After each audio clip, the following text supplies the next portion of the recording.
Ici, solennellement, je profite de cette radio parce que Naebi, que vous avez très écouté dans le Congo, il faut toujours distinguer le régime Kagame du peuple rwandais. Le peuple rwandais est un peuple frère.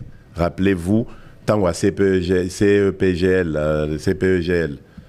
on avait d'excellentes relations avec le Rwanda. Excellentes. Les Rwandais vivaient ici au Congo. Il y avait...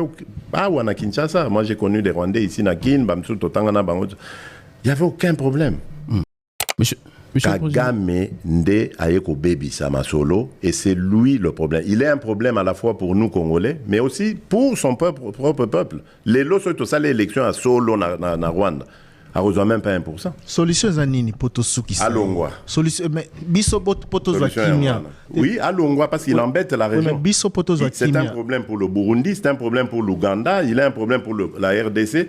Je pense même pour la maman, il y a Tanzanie, Azarapama, maman Moko, il y a une maman très sage et tout ça. Peut-être à Linga Koloba Mingité, mais surtout, on a tout mon lien à Loba. N'a sur Koloba, Peka Azapé problème pour nous. C'est un problème pour la région. Je ne cache pas, je ne mâche pas mes mots. Pour nous, pour notre paix, qu'est-ce qu'on doit faire? Il faut lui faire la guerre. Et je l'ai dit. Je le redis ici. Je vous le dis parce que j'avais réservé. J'ai fait une interview ce matin avec une chaîne étrangère. Je n'ai pas voulu le dire. Je l'ai dit. J'ai réservé la primeur au peuple congolais, à Tchangou tout à l'heure, et je le dis à la première chaîne congolaise ici, chez vous.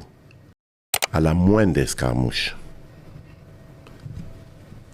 des rigolos que vous avez vus s'exprimer à Nairobi, la moindre escarmouche, lisez sur mes lèvres. Je vais réunir les deux chambres en congrès, comme me le recommande la Constitution, et je vais leur demander l'autorisation de déclarer la guerre au Rwanda. Je le dis et je pèse mes mots, parce que je suis même prêt à cela. Et aujourd'hui, on n'a même pas besoin d'envoyer des troupes au sol au Rwanda. De chez nous, nous pouvons atteindre Kigali. Pourquoi seulement maintenant, pas hier? Parce que j'en ai marre. Et je vous dis pourquoi. Le jour où je dois partir en campagne au Congo central, donc la campagne est lancée le 19 novembre, le 20, ma première étape en province, c'était le Congo central. Je reçois une communication me disant « Je vais recevoir une délégation américaine » conduite par la directrice des renseignements des services de renseignement américains, qui venait au nom du président américain. Après les civilités, elle m'a expliqué le rôle de sa mission, enfin l'enjeu. Et elle venait de Kigali. Elle m'a présenté un certain cahier de charge pour arriver à la paix. Parce que nos partenaires américains, et je leur rends hommage pour ça, nos partenaires américains se sont enfin souciés de ça. On parlait tout à l'heure de la diplomatie, mais c'est grâce à la diplomatie de la RDC que les États-Unis d'Amérique se sont enfin levés pour dire non, non, on va intervenir. Et ils ont proposé leurs bons offices que j'ai accepté parfaitement. J'ai donné mes conditions, ils sont retournés à Kigali. Et moi, entre-temps, je suis parti à Mwanda, j'ai continué, Boma, Matadi et tout ce qui s'en est suivi. Et lors d'une de ces étapes, la directrice m'a appelé pour me dire « Je suis déjà rentré à Washington, voilà ce que, après être rentré à Kigali et parler avec le président Kagame, ce qu'il en est sorti. » Je lui ai dit « C'est parfait. » Mais je lui ai dit une chose, « Madame, je ne crois pas en la sincérité de Kagame. Parce que j'ai découvert une chose, c'est un dangereux criminel. Il fait vivre son économie des pillages des ressources de la République démocratique du Congo et de l'aide internationale. C'est ça les deux leviers de l'économie du Rwanda. Rien d'autre. Et je lui ai dit, je n'y crois pas, mais je le fais par amitié pour vous. et surtout par amour pour mon peuple, parce que je veux la paix. Mais j'espère que votre initiative va nous amener à la paix. Elle me dit, on va essayer, Monsieur le Président, etc. Et effectivement, on a vu, bon, on s'était donné des délais, hein, parce que j'ai parlé du 20, on s'est vu le 20, le jour où j'allais au Congo central, le 20 novembre. Et du 20 novembre au 1er décembre, il devait y avoir des actes posés de part et d'autre. Moi, je me suis acquitté de ce que je devais faire. Vous avez entendu le communiqué des FRDC. Voilà. C'était interdiction de collaboration avec les FDLR. Voilà, parce que le Rwanda manipule la communauté internationale en nous faisant passer pour des collaborateurs des génocidaires. D'abord, lesquels génocidaires? Parce que ces gens-là qui ont commis des crimes il y a 30 ans, est-ce qu'ils ont encore 20 ans aujourd'hui pour continuer à commettre des crimes? Mais bon, qu'à cela ne tienne, c'est devenu une force résiduelle. On dit, OK, on va le faire, pour montrer notre bonne foi.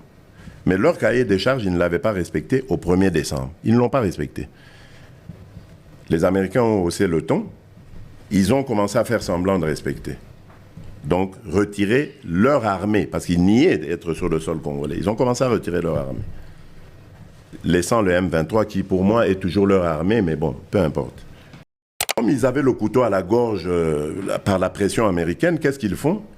Ils inventent cette parodie d'opposition. L'Alliance du fleuve Congo. C'est Charlot qu'on a vu à Nairobi, pour repositionner le M23. Donc vous comprenez que j'avais eu toujours raison de dire je ne parlerai jamais au M23. Parce que je sais que ce sont des pantins que Kigali place et déplace comme il veut. S'il faut parler, c'est avec Kigali. Pour lui dire, tu sors de chez moi, on n'en parle plus.